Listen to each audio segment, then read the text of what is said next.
వాక్య భాగాన్ని మనం చదువుకుంటున్నామండి. ఈ 32వ ధ్యానాన్ని నాకు ఇచ్చినటువంటి అవకాశాన్ని ఇచ్చినటువంటి పాస్టర్ గారికి మరియు సంఘ పెద్దలకు, తర్వాత సంఘానికి నా కృతజ్ఞతలు తెలియజేసుకుంటున్నానండి. ముఖ్యంగా ఈరోజు వాక్య భాగము వచ్చేటప్పటికి సంపూర్ణత. వాక్య భాగం వచ్చేటప్పటికి సంపూర్ణత. అసలు సంపూర్ణత అంటే ఏంటి, దేనికి సంపూర్ణత అన్నది మన ముందు ఒకసారి చిన్నగా స్టడీ చేసుకున్నాం. సంపూర్ణత అంటే అసలు బైబిల్ స్టార్టింగ్ నుంచి ఎండింగ్ వరకు దాని గురించే ఉంది, సంపూర్ణత గురించే ఉంది. ఏంటంటే స్టార్టింగ్ ఆదికాండంలోనే దేవుడు శూన్యంగా ఉన్నటువంటి ఆ యొక్క లోకాన్ని ఆయన సృష్టించడం జరిగింది. ఆదికాండం 1వ అధ్యాయం 2వ వచనంలో ఉంటుంది. ఏమని అంటే ఒకసారి చూడండి. ఆదికాండం 1వ అధ్యాయం 2వ వచనంలో దేవుడు భూమి నిరాకారంగాను శూన్యంగాను ఉండటం చూశాడు. శూన్యంగా ఉండటం చూశాడు. కాబట్టి ఆయన ఏం చేశాడు, ఫస్ట్ చేసిన పని ఏంటి ఆయన అంటే వెలుగు పుట్టించాడు. మొత్తం 7 days ఆయన సృష్టించాడు. అది బాగుంది అని ఆయన ఫీల్ అయ్యారనమాట. ఫీల్ అయ్యి ఫస్ట్ వెలుగు సృష్టించారు, తర్వాత జలములను, ఆకాశాన్ని సృష్టించాడు 2వ రోజు. 3వ రోజు జలములను, తర్వాత నేలను వేరుపరిచాడు. ఆయన వేరుపరిచినటువంటి జలాలకు ఆయన ఏం పేరు పెట్టాడు, సముద్రాలను పేరు పెట్టాడు. అలా 3 రోజులు అయింది. 4వ రోజున ఆయన ఏం చేశాడంటే భూమి కట్టి వాటి జాతి ప్రకారం వృక్షాలను మొలిపించాడు. 4వ రోజు వృక్షాలను మొలిపించాడు. దేవుడు పగటిని వేరు చేశాడు, రాత్రిని వేరు చేయడానికి ఏం చేశాడు, జ్యోతులను కమ్మని పలుకుగా వెంటనే సూర్యుడు, చంద్రుడు, నక్షత్రాలు, ఈ జ్యోతులు ఏర్పాటు అవటం అనేది జరిగింది. మొత్తం ఈ విధంగా కంప్లీట్ అయ్యింది. 4 days కంప్లీట్ అయింది. ఇది మంచిది అని ఆయన ఆలోచించటం జరిగింది. తర్వాత ఆయన 5వ రోజున ఏం చేశారు అంటే జీవం కలిగి చెలించే వాటిని దేవుడు 5వ దినమున సృష్టించాడు. చెలించే జీవులు, ఆకాశంలో ఎగురు పక్షులు, జలముల్లో ఈదు మహామత్యములు అంటే పెద్ద పెద్ద చేపలు, వాటన్నిటిని ఆయన క్రియేట్ చేయడం జరిగింది. ఆయన సృజించాడు. ప్రతిదాన్ని అది మంచిది అని ఆయన క్రియేట్ చేయడం జరిగింది. 6వ దినమున దేవుడు పశువులను, పురుగులను వాటి జాతి చొప్పున సృజించను. వాటి జాతి ప్రకారం వాటిని ఆయన క్రియేట్ చేశారు. అది మంచిది అని దేవుడు తలిచాడు. మనం ఇక్కడ గమనించాల్సింది ఏంటంటే ఆ దేవుడు సృష్టిని ఫస్ట్ సృష్టించాడు, అది బాగుంది అని ఆయన ఫీల్ అయ్యారు. అయితే ఈ యొక్క 6 రోజులు ఆయన చేసిన సృష్టి అంతా ప్రాణము, జీవము ఉన్న వాటిని సృష్టించాడు. యానిమల్స్ నవని, దేనవని. 7వ రోజు వచ్చేటప్పటికి ఆయన తన రూపంలో నరుణ్ణి సృజించాడు. ఇక్కడ నరుడు అంటే హ్యూమన్ బీయింగ్, స్త్రీని గాను పురుషుని గాను ఆయన సృజించడం జరిగింది. దీన్ని ఈయన ఆత్మను మనకి ఊదారు, గాలి ద్వారా, నోటి ద్వారా ఊదారు. ఆత్మను మనం ఇవ్వడం జరిగింది. యానిమల్స్కి ఆత్మ ఉండదు, మనం ఇది గ్రహించాలి. యానిమల్స్ మనం పెంచుకుంటాం, వాటికి ఆత్మలు ఉండవు, ప్రాణము, జీవము మాత్రమే ఉంటాయి. ఆత్మ మనకే ఉంటుంది. మనమే దేవుని దగ్గరికి, పరలోకానికి వెళ్ళే వాళ్ళము. అది మనం గ్రహించాలి. నెక్స్ట్ వచ్చేటప్పటికి ఆయన మనిషిని, నరుని కానీ స్త్రీని కానీ సృష్టించి ఆశీర్వదించి అభివృద్ధి చెందమని చెప్పారు. ఇదంతా ఆయన సంపూర్తి చేశాడు అని 2వ అధ్యాయం 1వ వచనంలో ఉంటుంది. సంపూర్తి చేశాడు ఆయన. మొట్టమొదటి బైబిల్ స్టార్టింగే ఆయన లోకాన్ని సృష్టించి దాన్ని పొజిషన్లో పెట్టి బాగుంది అని ఆయన ఫిక్స్ అయిన తర్వాత దీన్ని సంపూర్తి చేయటం అన్నది జరిగిందనమాట. అయితే ఇది చాలా మంచిదని ఆయన అనుకున్నాడు. చక్కగా వచ్చి ఆదాము అవన్నీ సృష్టించాడు కాబట్టి వాళ్ళిద్దరితో వచ్చి రోజు మాట్లాడటం, ముగ్గురు కలిసి ఆనందించడం, ఇది చక్కగా ఉంది. 3వ అధ్యాయం వచ్చేటప్పటికి మనకి ఏమొస్తుందంటే అక్కడ సర్పము తరువాత సాతాను ద్వారా పాపం ఎంటర్ అవుతుంది. పాపం ఎంటర్ అయ్యేటప్పుడు దాకా ఏమీ లేదు. ఇప్పుడు మళ్ళీ పాపం ఎంటర్ అయ్యేటప్పటికి ఏమవుతుంది, వాళ్ళు తప్పు చేయడం జరుగుతుంది. తప్పు ఏం చేశారు అంటే, ఒకటి తప్పు దేవుడు చేయొద్దు అన్న పని చేశారు. 2వ తప్పు ఏం చేశారు, ఆ తప్పు ఒప్పుకోలేదు, ఒకళ్ళ మీద ఒకళ్ళు తోసేసుకున్నారు. ఈ మూలంగా దేవుని ఉగ్రతకు కారణం అయ్యారు. పాపం ఎంటర్ అయింది.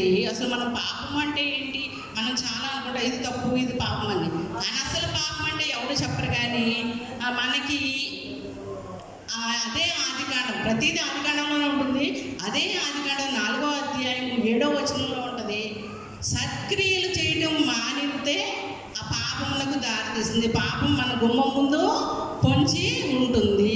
ఎప్పుడైతే సత్క్రియ మంచి పనులు మానేస్తామో అప్పుడు పాపం ఆటోమేటిక్గా మన ఇంట్లోకి అంటే మన యొక్క హృదయంలోకి మనలోకి ఎంటర్ అయిపోతుంది అని అర్థం అనమాట. ఇది దైవ గ్రంథం చెప్తుంది పాపం అంటే ఏంటి అన్నది.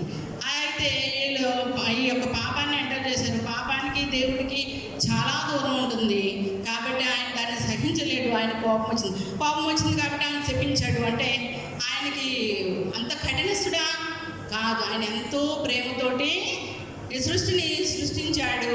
ఎంతో ప్రేమిస్తున్నాడు కాబట్టి దేవుడు లోకాన్ని ఎంతో ప్రేమిస్తున్నాడు కాబట్టి ఆయన మరలా దీన్ని కంప్లీట్ చేయడానికి ఒక పర్ఫెక్షన్ తీసుకురావడానికి ఏం చేస్తాడంటే అప్పుడే ప్లాన్ చేస్తాడు ఆయన. ఇదే విషయాన్ని ఆదికాండం 3వ అధ్యాయము 15వ వచనంలో చెప్తాడు ఆయన. అది నిన్ను తల మీద కొట్టును. అక్కడ అది అంటే ఆయన అన్నర్థం. ఆయన అంటే ఎవరు? దేవుని కుమారుడు అయినటువంటి యేసుక్రీస్తు వచ్చి నువ్వు చేసినటువంటి ఈ పాపాన్ని ఎంటర్ చేసేటువంటి దీన్ని నేను క్లోజ్ చేయడానికి క్లోజ్ చేసేసి మొత్తం మళ్ళీ సంపూర్ణత తీసుకురావటానికి నా యొక్క అద్వితీయ కుమారుడిని బలియాగం ద్వారా అతన్ని బలివ్వటం ద్వారా మళ్ళీ నేను సమస్త సృష్టిని సంపూర్తి చేస్తాను అని ఆయన ఎప్పుడు చెప్పారు? ఆదికాండంలో 3వ అధ్యాయము 15వ వచనంలోనే ఆయన చెప్పడం జరిగింది. అయితే మనకి దేవుడు ఏ విధంగా చేస్తాడు, ఈ సంపూర్ణత అనేది ఏ విధంగా తీసుకొస్తాడనండి అనేక సార్లు బైబిల్ మొత్తంలో అనేక ప్రవక్తల ద్వారా, రాజుల ద్వారా, పాత నిబంధన గ్రంథం అంతా మనకి ఇదే ఉంటుంది. ఏ విధంగా వస్తుంది, ఫ్యూచర్ ఎలా ఉంటుంది, నేను ఏ విధంగా మళ్ళీ స్థిరత్వాన్ని తీసుకొస్తాను అన్నది దేవుడు వివరిస్తూ ఉంటాడనమాట. అయితే మనకి ఈరోజు ఇచ్చినటువంటి ఏది వాక్యం పాత నిబంధన గ్రంథం వచ్చేటికి ఆమోసు గారి గురించి ఇచ్చారు. ఆయన ఏ విధంగా ప్రవచించారు అన్నది అనేక మంది దావీదు, సొలొమోను ప్రతి ఒక్కళ్ళు ప్రవచించడమే జరిగింది. అయితే మనకి కీర్తనల గ్రంథంలో 22, 23, 24 అధ్యాయాలు కూడా యేసుక్రీస్తు గురించి ఆయన ఎలాంటి వారు, ఆయన ఎలా ఉన్నారు, ఏం చేస్తారు, ఈ 3 వచనాలు పూర్తిగా ఆయన గురించి వివరించడం జరుగుతుంది. అయితే మనకి ఇచ్చినటువంటి పాఠ్యభాగం ఈరోజు ప్రవచించినటువంటి ప్రవక్తల్లో ఆమోసు గారి గురించి వివరించడం జరిగింది. ఒకసారి ముందు మనం అసలు ఈయనెవరు, ఎంతోమంది ప్రవక్తలు ఉన్నారు పాత నిబంధన గ్రంథంలో, ఈయనెవరు అన్నది మనం ఒక్కసారి చిన్న 2 words మనం స్టడీ చేసుకుంటే కనుక ఆమోసు గారు అనేది ఒక గొర్రెల కాపరి. ఈయన గొర్రెల కాపరి. ఈయన మేడి పండ్లు కలెక్ట్ చేసేవాడు. మేడి పండ్లు కలెక్ట్ చేయడం అంటే అరణ్యంలో ఉన్న మేడి పండ్లు కలెక్ట్ చేసాం. ఆయన గురించి ఆయన అధ్యాయంలోనే 7వ అధ్యాయంలో ఉంటుంది. ఆయన ఏంటి అనేది ఆయనే చెప్పుకుంటారు. అయితే ఆమోసు గ్రంథంలో మేడి పండ్లు కలెక్ట్ చేసేవాళ్ళు. ఏంటి కలెక్ట్ చేయడం ఏంటి అంటే అవి ఎలా ఉంటాయంటే చూడటానికి రేగు పళ్ళు పెద్ద సైజు ఉంటాయి కదా, ఆ సైజులో ఉంటాయి. టేస్ట్ ఏమో సపోటా టేస్ట్ వస్తుంది. ఇది మెడిసినల్ ఫ్రూట్ అనమాట, మందు అనమాట. కాబట్టి అడవిలో ఆయన పోజేసి అవి ఆయన అమ్ముతూ ఉంటారు అనమాట. ఆ విధంగా పశువులు కాయడం కొంచెం బిజినెస్ టైప్ అనమాట. అయితే ఈయన చాలా దేవుని అందులో చాలా భయభక్తులు కలిగినటువంటి వ్యక్తి. ఈయన కాలంలో మనం రాజ్యం ఎలా ఉంది, అసలు ఇజ్రాయెల్ రాజ్యం ఎలా ఉంది అని మనం ఒకసారి తెలుసుకుంటే కనుక అప్పటికి మనం ఇండియా ఉత్తర భారతదేశం, దక్షిణ భారతదేశం ఎలా 2 ఉంటాయో ఇండియా ఎందుకు కానీ మన Korea country, south Korea, north Korea ఎలాగైతే విడిపోయి ఉంటాయి అదేవిధంగా ఉత్తర ఇజ్రాయెల్, దక్షిణ యూదా దేశం విడిపోయింది. ఈయన ఎక్కడ నివసిస్తున్నారంటే ఆమోస్ గారు ఈ రెండింటికి బోర్డర్లో మధ్యలో ఈయన నివసించడం జరుగుతుందండి, సరిహద్దుల్లో ఉంటారు. అయితే ఆ టైంలో ఇజ్రాయెల్ రాజు 2వ యెరోబాము. ఈ యొక్క ఇజ్రాయెల్ రాజ్యము, యూదా రాజ్యము దేశం విడిపోయి ఆయన టైంకి 150 సంవత్సరాలు 150 సంవత్సరాలు అవుతుంది. అయితే ఆయన ఏం చేస్తారు, ఈ యొక్క కాలంలో ఆ యెరోబాము రాజు చాలా పవర్ఫుల్ అన్నమాట, చాలా పవర్ఫుల్ అయిన రాజు. ఆయన మంచి యుద్ధ వీరుడు, రాజ్యం కోసం చాలా ఆస్తిని సంపాదించారు, చాలా రాజ్యాలు యుద్ధం చేసి ఆస్తిని సంపాదించారు, చాలా బలమైన వ్యక్తి. అయితే ఈయన రాజ్యాన్ని పట్టించుకోవడం వదిలేశారు, ప్రజలను పట్టించుకోలేదు, న్యాయ విధులు ఆస్తులు సరిగ్గా ఉన్నాయో లేదో చెక్ చేయలేదు. ఏనాడు ప్రజలు ఎంత ఎలా ఉన్నారు, వాళ్ళ ఆహారం గురించి కానీ వాళ్ళు కట్టే పనుల గురించి కానీ దేని గురించి పట్టించుకోలేదు. ప్రజల యొక్క భేదాలు అయితే వాళ్ళ పనుల దగ్గర ఏమి నథింగ్ అనమాట. ఆయన ఎంతసేపు సైన్యం ఉందా, దాని ఆశ ఉంది, రాజ్యం ఎలా ఉంది, ఇది మాత్రమే పట్టించుకునేవాడు. దేశంలో ప్రజలు చాలా ఇబ్బందులు పడ్డారు. దానికి తోడు ఆయన మిగిలిన కానానీయుల్ని వాళ్ళని సంతృప్తి పరచడానికి ఏం చేసేవాళ్ళు అంటే వాళ్ళ యొక్క దేవతల్ని ఆయన విగ్రహాలను ఆరాధించడానికి అంగీకరించి ఆయన కూడా దాన్ని అలవాటు చేసుకొని యెరూషలేము దేవాలయం సొలొమోను గారు కట్టించినటువంటి దేవాలయం కన్నా దానికి ధీటుగా 2 దేవాలయాలు కట్టించి ఆ 2 దేవాలయాల్లో బంగారపు దూడలను పెట్టాడు. ఇది పెట్టేటప్పటికి ఇంక ఇశ్రాయేలీలు ఇదేదో బాగుందని చెప్పి వాళ్ళు ఇంకా అనేకమైనటువంటి విగ్రహాలని ఆడుపోగు చేశారు. సంతాన విగ్రహాన్ని, మిగిలిన ఆశ కుటుంబ విగ్రహాన్ని, రకరకాల దేవతలు అనమాట. రకరకాల దేవతలను పోగు చేయటం, ఒక్కొక్క దానికి ఒక్కొక్క దేవత వాళ్ళు పోగు చేసుకొని దేశంలో దేవతలను అలౌ చేసేటప్పటికి ఎందుకంటే ఆ వాటిని పూజించడం ఈజీ, దేవతను పూజించడం ఈజీ. ఎందుకంటే భక్తి శ్రద్ధలు ఉంటే చాలు, పూజ ఎలా చేయాలి, భక్తిగా ఎలా ఉండాలి ఇది చాలు. కానీ యెహోవా దేవుడిని పూజించాలి అంటే నీతి నియమాలు ఉండాలి. వాటిని పూజించడానికి నీతి నియమాలు అక్కర్లేదు కాబట్టి చక్కగా తెచ్చుకొని పెట్టుకున్నారు. అప్పటి నుంచి దేవుని యొక్క దీవెన వాళ్ళకు దూరం అయిన తర్వాత వాళ్ళ యొక్క పతనము మొదలైంది. ఇది మన ఆమోసు గారి గ్రంథంలో 5 నుంచి 6 అధ్యాయాలు ఉంటుంది. మీరు ఇంటికెళ్ళి ఒకసారి అది స్టడీ చేయండి. తర్వాత ఆయన ఏం చేశారు, ఆమోస్ గారికి ఇది చూసి చాలా కోపం వచ్చి ఇజ్రాయెల్ దేశం వచ్చి ఇజ్రాయెల్ ప్రజలకి దేవుని వాక్యాన్ని వివరిస్తూ ఉండేవాళ్ళు అన్నమాట. వివరిస్తూ ఉండటం అప్పుడు దేవుడు తనకి ప్రత్యక్షమై ఆయన ద్వారా యెహోవా వాక్కు 5 ప్రవచనాలు ఆమోస్ గ్రంథంలో మనకి వివరించడం జరుగుతుంది. ఆ ప్రవచనాల్లో ఒక ప్రవచనం ఇది. మరి ముఖ్యంగా ఇంకో విషయం ఏంటంటే ఆమోస్ గారే ఆయన సొంత పేరుతోటి గ్రంథాన్ని రచించారు. అంటే ఆ గ్రంథానికి ఆయనే ఆమోస్ గ్రంథము అని పేరు పెట్టుకున్న మొట్టమొదటి ప్రవక్త అన్నమాట. అయితే చూడండి, ఈయన రాసినటువంటి వాక్యం ఏదైతే ప్రవచించారో మనకిచ్చినటువంటి వాక్యం ఏంటంటే ఘోర శ్రమదినం గురించి, దేవుడు శిలువ మీద చనిపోయే విషయం, ఘోర శ్రమదినం గురించి మనకి ఇవ్వడం జరుగుతుంది. అందులో ఉన్నటువంటి ఆమోసు గ్రంథం 8వ అధ్యాయం 9వ వచనం నుంచి మనకు వివరించింది. 9వ వచనం చూడండి ఒకసారి.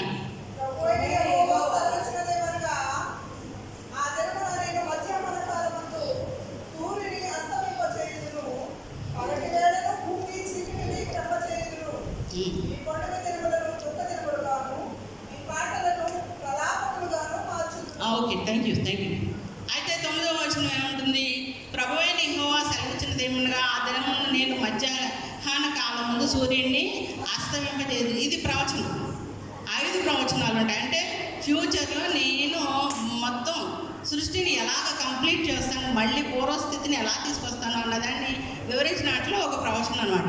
ఆ దినమున ఈ యొక్క క్లియర్ చేయడానికి జరిగే మొదటి ప్రయత్నంలో ఆ దినమున నేను ఏం చేస్తాను, మధ్యాహ్న కాలం ముందు ఈ సూర్యుని అస్తమింప అంటే చీకటిని ఏర్పాటు చేశారు. ఈ ప్రవచనం ఎప్పుడు చెప్పారు, క్రీస్తు పూర్వం మనకి ఇచ్చారు, పాంప్లెట్లో ఇచ్చారు. చూడండి ఏ ఇయర్లో ఈ వాక్యం చెప్పారండి, 787వ సంవత్సరంలో ఇచ్చారు, క్రీస్తు పూర్వం. ఆ సంవత్సరంలో దేవుడు ఎప్పటి నుంచి, ఆది కాండం నుంచి చెప్పుకుంటూ వస్తున్నాడు, నేను ఇలా చేస్తాను, మిమ్మల్ని క్లియర్ చేస్తాను, మీరు ఊరకుండి చూడండి, మొత్తం కార్యము నేనే చేస్తాను అనేసి. అయితే ఆయన 787లో మన యొక్క ఆమోస్ గారి ద్వారా చెప్తే దీని యొక్క నెరవేర్పు మనకి సువార్త పాఠ్యభాగం ఇది మత్తయి సువార్త 27వ అధ్యాయం 45వ వచనంలో ఉంటుంది. నిజమా?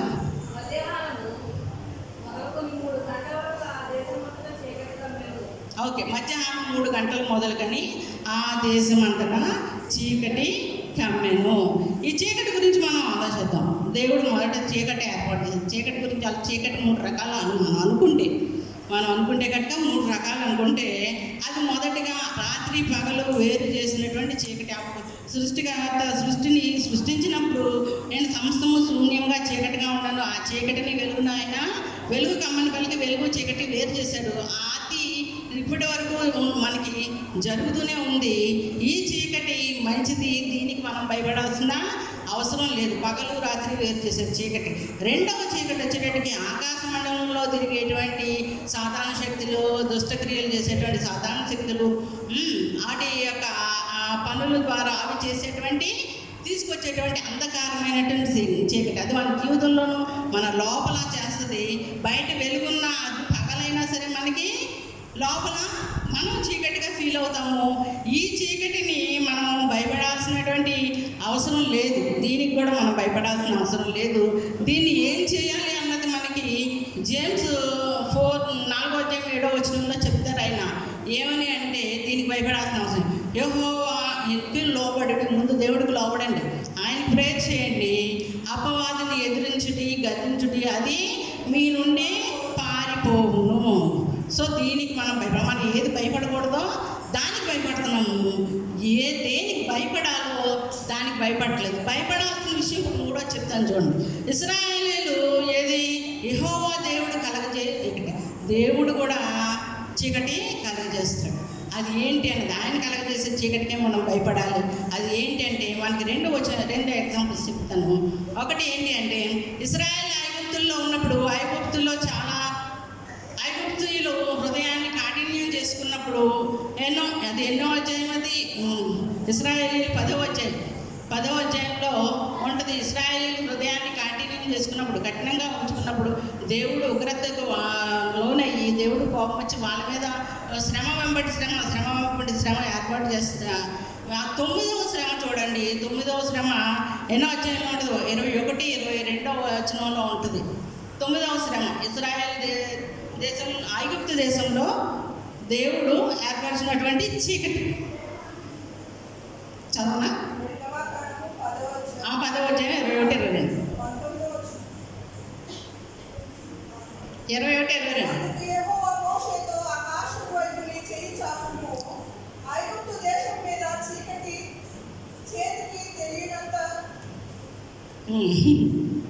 ఓకే, ఆ రోజు ఏం చేశాడు? 21-22 ఏంటంటే, మోషే నువ్వు నీ చెయ్యి ఎత్తు, ఏంటి ఐగుప్తు రాజు పంపట్లేదు కాబట్టి నీ చెయ్యి ఎత్తు, నీ చెయ్యి కనబడని అంత చీకటి నేను ఏర్పాటు చేస్తాను. ఎన్ని రోజులు? చీకటి, చిక్కని డార్క్ నైట్ అనమాట. మన చెయ్యి, ఆయన ఎత్తిన చెయ్యి కూడా ఆయన కనపడదు, మనిషి కనపడదు. అంత భయంకరమైనటువంటి చీకటి 3 రోజులు ఆయన ఏర్పాటు చేయడం జరిగింది. అది ఆ చీకటి దేవుని ఉగ్రతకి కారణమైంది. ఆ తర్వాత జరిగిన నాశనం మనందరికీ తెలుసు. 10వ యొక్క శ్రమ మనకు తెలుసు, అది చావు, అది మనకు తెలుసు. కాబట్టి దీనికి మనం భయపడాలి. మన దేవుడు మన కుటుంబంలో చీకటి తీసుకొస్తుంటే మనం భయపడి మోకాళ్ళు వేసి దేవునికి ప్రార్థన చేయాలి, విజ్ఞాపన చేసి దాని నుంచి ఎలాగైనా మనం బయటపడాలి. అయితే ఇది రెండవది వచ్చేటప్పటికి మనకి చీకటి ఎక్కడ వచ్చిందంటే, ఇది మొదటిది. రెండవది దేవుడు మళ్ళీ దీన్ని యొక్క ప్రవచన ఇది నెరవేర్పు మత్తయి సువార్త 45వ వచనం, 27వ అధ్యాయం 47వ వచనంలో ఆ రోజు చీకటి కమ్మెను 3 గంటలకి చీకటి కమ్మెను అని ఉంటుంది. దేశం అంతటను చీకటి కమ్మెను అని ఉంటుంది. ఈ 3 గంటలకి అప్పుడు దేవుడు నెక్స్ట్ చూడండి, ఆ చీకటిలో దేవుడు ఏం చేస్తాడు? ఆ చీకటిని దేవుడు భయపడతాడు. అప్పుడు యేసయ్య కొంచెం ఫీల్ అయ్యి బాధపడి ఏం చేస్తాడు? బిగ్గరగా కేక వేస్తాడు. ఏమని? ఏలి ఏలి లామా సబక్తాని అని. ఎందుకు కేక వేస్తాడంటే దాని అర్థం, నా దేవా నా చెయ్యి అలా విడిచితివి అని. అయితే దీని యొక్క అర్థం ఏలి ఏలి లామా సబక్తాని అన్నది నేను అనుకున్నాను, నేను ఇంతకుముందు అనుకునేదాన్ని అది దేవుడు అన్ని భాషలు మాట్లాడుతున్నాడని నేను అనుకున్నాను. కానీ అదేమిటి అంటే మనం యొక్క ఇది స్టడీ చేయగా బైబిల్ తత్వవేత్తలు చెప్పిన విషయం ఏంటంటే అది గ్రీకు హెబ్రూ భాష యొక్క మిక్సింగ్ అనమాట. అది యేసయ్య నజరేయుడు కాబట్టి నజరేయుడు యొక్క యాసది. అంటే ఇప్పుడు తెలంగాణ తెలుగు, మన తెలుగు, రాయలసీమ తెలుగు వేరుగా ఎలా ఉంటుందో ఆ విధంగా వాళ్ళ యొక్క హెబ్రీ లాంగ్వేజ్ గ్రీక్ మిక్స్ అయ్యి యాస కింద ఉంటుంది. అది దాని అర్థము నా దేవా నా దేవా నా చెయ్యి ఎలా విడిచితివి అని. ఓకే, నెక్స్ట్ వచ్చేటప్పటికి ఆ దేవా నా దేవా నా చెయ్యి ఎలా విడిచింది. మొదటగా దేవుడు చెయ్యి విడిచాడు అంటే యెహోవా దేవుడు కఠిన మనసు కలిగినటువంటి వ్యక్తి, చెయ్యి వదిలేశాడంటే కఠినమైన వ్యక్తి, చాలా స్ట్రిక్ట్ వ్యక్తి యెహోవా దేవుడు అంటే కాదు. ఎందుకంటే ఆయన కుమారుని ఎంతో ప్రేమించాడు కాబట్టి, మనకి ఫ్రీడమ్ ఇవ్వడానికి కుమారుని బలిగా ఇస్తున్నాడు కాబట్టి ఆయన కుమారుని విడవలసి వచ్చింది. అయితే ఈ పాపం ఎందుకు చేయి విడిచాడంటే మన యొక్క పాపం నుంచి మనకి ఫ్రీడమ్ లభించడానికి. అయితే దేవుడు కఠినంగా ఎందుకు నిర్ణయం తీసుకున్నాడు అని అంటే, మనకి అబ్రహాం గారు ఎప్పుడైతే ఇస్సాకు గారిని బలి ఇవ్వడానికి వెళ్తారో అప్పుడే దేవుడు ఆ యొక్క బలిని ఆపుతాడు. వద్దు, నేను ఏర్పాటు చేస్తాను, నేను వేరే గొర్రెపిల్లని రెడీ చేస్తాను, నువ్వు మాత్రం నీ కుమారుణ్ణి ఇవ్వద్దు అనేసి అంటాడు. అంటే అబ్రహాం కుమారుని బలి తీసుకుంటే కూడా దేవుడు ఇష్టపడలేదు. అలాంటి తన సొంత కుమారుడిని ఆయన కఠిన హృదయంతో చేస్తాడా అంటే కాదు. అది కేవలం మన మీద ప్రేమతో ఆయన మన పాపం పోసుకుపోయే పవిత్రమైన గొర్రెపిల్లని యేసుక్రీస్తుకి మన కోసం ఆయన బలి ఇవ్వడం జరిగింది. రెండవ పాయింట్ వచ్చేటప్పటికి తండ్రి అప్పుడు దాకా దేవా అని పిలిచినటువంటి తండ్రి అని పిలిచినటువంటి యేసయ్య దేవా అని ఎందుకు పిలిచాడు అంటే, యేసయ్య ఆ టైంలో తన యొక్క దైవత్వాన్ని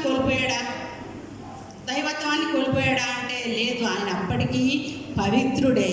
ఆయన దేవుని కుమారుడు, 100% పవిత్రుడే, 100% దేవుని కుమారుడే. అది ఆ విషయాన్ని ఆయనతో ఉన్నటువంటి శిష్యులు మనకి చాలా క్లియర్గా రాస్తారు. మనకు అపోస్తులైనటువంటి పౌలు గారు ఆయన రాస్తారు. ఏమని అంటే ఆయన యొక్క వాక్యంలో అపోస్తులైన పౌలు గారు ఏం చేస్తారంటే, ఆయన ఆలోచనలో పాపం లేదు, ఆయన ఆలోచనలో కూడా పాపం లేదు అన్నది ఆయనకి ఏ పాపమో తెలియదు.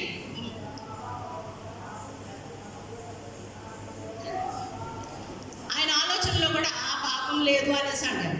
తర్వాత మా ఫైటర్ అయినటువంటి పీటర్ గారు, ఏదైనా డైరెక్ట్ ఫైటింగ్ అయినటువంటి పీటర్ గారు చెప్తారు ఆయన ఏ పాపము చేయలేదు అంటారు. మూడవది ఎవరంటే మన యొక్క దేవుడికి ఎంతో ఇష్టమైనటువంటి జాన్ గారు ఆయన చెప్తారు ఏంటంటే ఆయనలో ఏ పాపము లేదు, ఆయన 100% పవిత్రుడు, 100% దైవ కుమారుడు కాబట్టి ఆయన మన పాపాన్ని మోసినటువంటి వ్యక్తి. నెక్స్ట్ మూడో పాయింట్ వచ్చేసరికి ఆయన త్రిత్వత్వం కోల్పోయాడా, దైవత్వంతో పాటు త్రిత్వత్వాన్ని కోల్పోయాడా, వీళ్ళ ముగ్గురికి సంబంధం పోయిందా, అందుకే దేవుడు వదిలేశాడా అంటే వీళ్ళ ఆది నుండే సృష్టించేటప్పుడే డిసైడ్ అయ్యారు ఇలా జరుగుతుంది, దీన్ని మనం ఈ విధంగా సంపూర్తి చేయాలి అని. కాబట్టి ఈ ముగ్గురు కలిసే ఉన్నారు ఆ మూమెంట్లే కూడా. కానీ దేవుడు ఎందుకు దూరం అవ్వాల్సి వచ్చింది అంటే పాపానికి మనకి దేవుడు ఎంతో ఎడమగా ఉంచాడు అన్న. తూర్పుకి ఆకాశానికి తూర్పుకి పడమటికి ఉన్నటువంటి ఎడమ నేను పాపానికి కలుగు చేస్తాను, మన పాపానికే కలుగు చేస్తే దేవుడు పాపం అంటని వాడు కాబట్టి ఆ పాపం మూలంగా ఆయన విడవలసి వచ్చింది. ఆయన మన పాపాలను దేవుని గొర్రెపిల్ల అయినటువంటి యేసుక్రీస్తు ప్రభువారు మన కోసం చనిపోవాల్సి వచ్చింది. తర్వాత ఇదే విషయాన్ని ఆమోస్ గ్రంథంలో 10వ వచనం, మనకి 9 తర్వాత 10వ వచనంలో వివరిస్తాడు. ఈ యొక్క ఎడబాటు, తండ్రి కొడుకుల ఎడబాటు ఎలా ఉంటుందంటే ఒక్క కొడుకు యొక్క పరిస్థితి ఆ విధంగా ఉంటే తండ్రి ఎంత శోకిస్తాడు, బాధలో ఉంటే తండ్రి ఎంత బాధపడతాడు అన్నది వివరిస్తాడు. దేవుడే చెప్తాడు ఆ రోజు ఎలా ఉంటుంది అన్నది.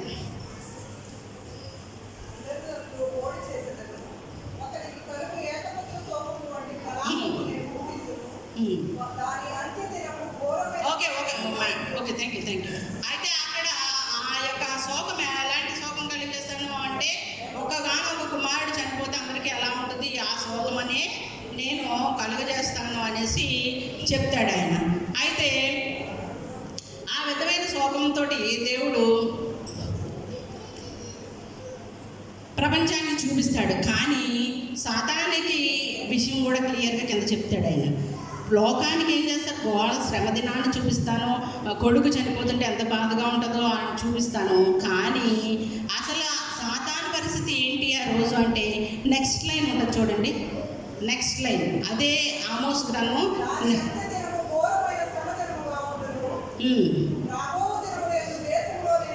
అవకాశం అయితే దాని అంచెదినము ఘోర శ్రమ దినంగా ఉండను. కానీ అక్కడ లోకమంతా ఘోర శ్రమదినం బాధపడుతుంది. కానీ అది ఎవరికి అంత్యదినము?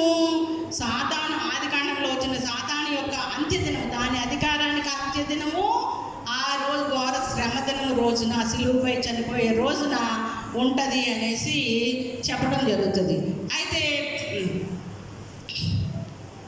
అది అయిపోయింది. నెక్స్ట్ వచ్చేటప్పటికి మనకి ప్రజల యొక్క ఉద్దేశం ఎలా ఉంది, దేవుని యొక్క ఇదిలో ప్రజల యొక్క ఉద్దేశం ఎలా ఉంది అన్నది ఎదురులో మత్తయి సువార్త ఎన్నో అధ్యాయం అది. ప్రజల యొక్క ఉద్దేశం అంటే దేవుని యొక్క క్రియ మీద ఎలా ఉంది అంటే 27వ అధ్యాయం 47వ వచనం.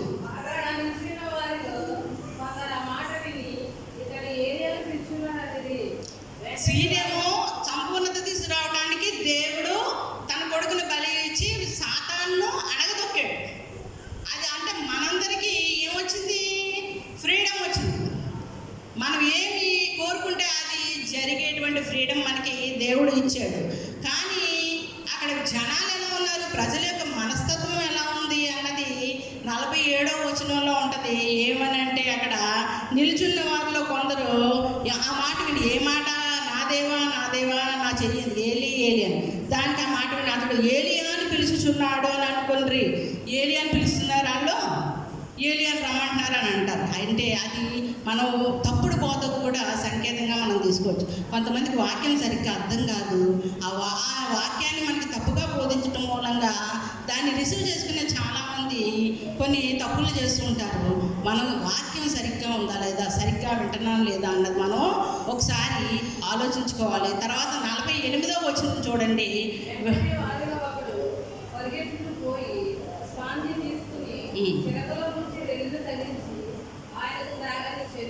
ఓకే, కాకళ్ళు ఏం చేస్తారు, అందులో ఒక అతను ఏం చేస్తాడు, ఒక బ్యాచ్ ఏమో ఈ విధంగా ఇంకో అతను గబగబా వెళ్ళి స్పంజిలో చిరకాలం నుంచి దేవునికి అందిస్తాడు. అంటే చాలామంది ఈ యొక్క దేవుని యొక్క సేవలో రకరకాలుగా చేస్తారు. కొంతమంది ఏం చేస్తారు, ఈ యొక్క మీటింగ్స్ పెడుతుంటారు, కొంతమంది మ్యూజిక్ సిస్టంలో ఉంటారు, కొంతమంది యొక్క మీటింగ్స్లో డబ్బు సహాయం చేస్తుంటారు, ఆహారం సహాయం చేస్తుంటారు, ఎన్నో విషయాలు. కొంతమంది అయితే ఇంకెంత అద్భుతం అంటే రోడ్డు మీద వాటి మైక్ పట్టుకొని వీధి వీధికి వెళ్ళి సేవ చేస్తుంటారు, వాక్యాన్ని చెప్తుంటారు. అది ఎంతో చాలా భయంకరమైనటువంటి సేవ, ఎన్నో అవమానాలు, ఎన్నో డైలాగులు, అసలు చాలా ఇబ్బంది. అట్లాంటి సేవ చేస్తుంటారు, మైక్ పట్టుకొని రోడ్డు మీద తిరుగుతూ సేవ చేయటం ఉంది. అయితే ఇలాంటి సేవలు అంటే దేవుని మీద ఉన్న ప్రేమ రకరకాలుగా చూపిస్తారు. మనం అందులో ఏది కరెక్టో ఏది రాంగో అనేటువంటి చెప్పే హక్కు దేవుడు మనకి ఇవ్వలేదు. తీర్పు తీర్చే హక్కు మన దగ్గర అసలు లేదనమాట. కానీ మనకు తోచిన విధంగా మనం దేవుని సేవ ఖచ్చితంగా చెయ్యాలి. తర్వాత చూడండి, నెక్స్ట్ ఇంకొక మనుషులు ఉంటారు, ఇంకో జాతి ఉంటారు.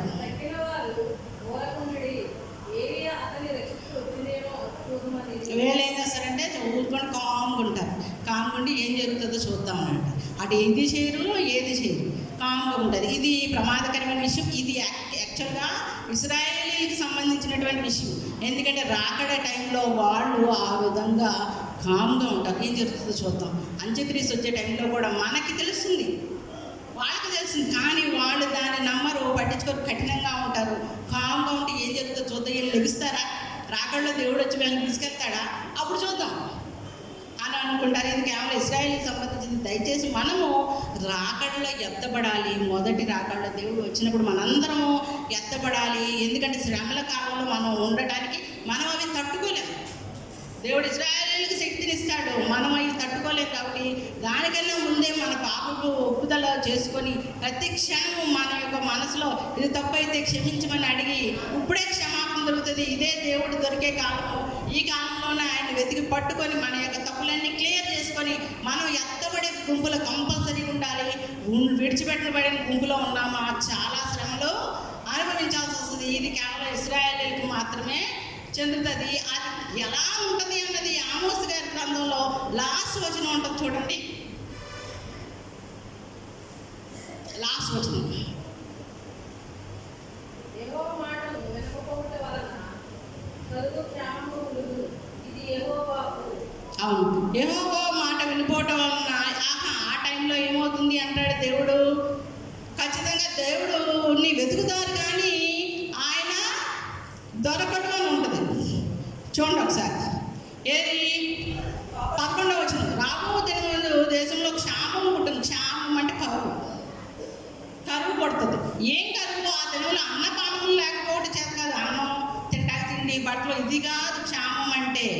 ఏం క్షామం? యెహోవా మాట వినకపోవడం వల్ల కలుగు క్షామము. మాట వినకపోవడం, ఇది మన టైము. ఈ టైంలో మనం ఆయన మాట వినకపోవటం వల్ల ఏమవుతుంది? తర్వాత మనకి రాకడ అయిన తర్వాత క్షామం వస్తుంది. ఆ క్షామంలో దేవుడు పిలిచినా ఆయన పలకడు, ఆయనే వినిపించుకోడు. అప్పుడు మన పరిస్థితి చాలా ఘోరంగా ఉంటుంది అని దేవుడే ఇదే యెహోవా వాక్కు అని 5 ప్రవచనాలు ఆమోస్ గారి ద్వారా ఆయన తెలియజేస్తుంది. స్టిల్ దేవుడు చెప్తున్నాడు, నేను క్లియర్ చేస్తాను, నేను సంపూర్ణత ఆల్రెడీ తీసుకొచ్చాను, కానీ మీరు రిసీవ్ చేసుకోవట్లేదు. రిసీవ్ చేసుకొని మీ పాపాలు ఒప్పుకొని మీరు క్లియర్ చేసుకోండి. నా రాకడలో నాతో పాటు ఎత్తబడడానికి మీరు సిద్ధంగా ఉన్నారో లేదో చెక్ చేసుకోండి అని చెప్తున్నాడు. అది మనం అలా ఉన్నామో లేదో ఒకసారి చెక్ చేసుకోండి. ఈ వాక్యం దేవుడు దీవించింది కాక. Thank you. అలాగే ఈరోజు బర్త్డే జరుపుకుంటున్నటువంటి మన ప్రేమ్ గారికి కూడా హ్యాపీ బర్త్డే ఉంది. ఇద్దరు మంచి మనసు కలిగినటువంటి వ్యక్తులు, చాలా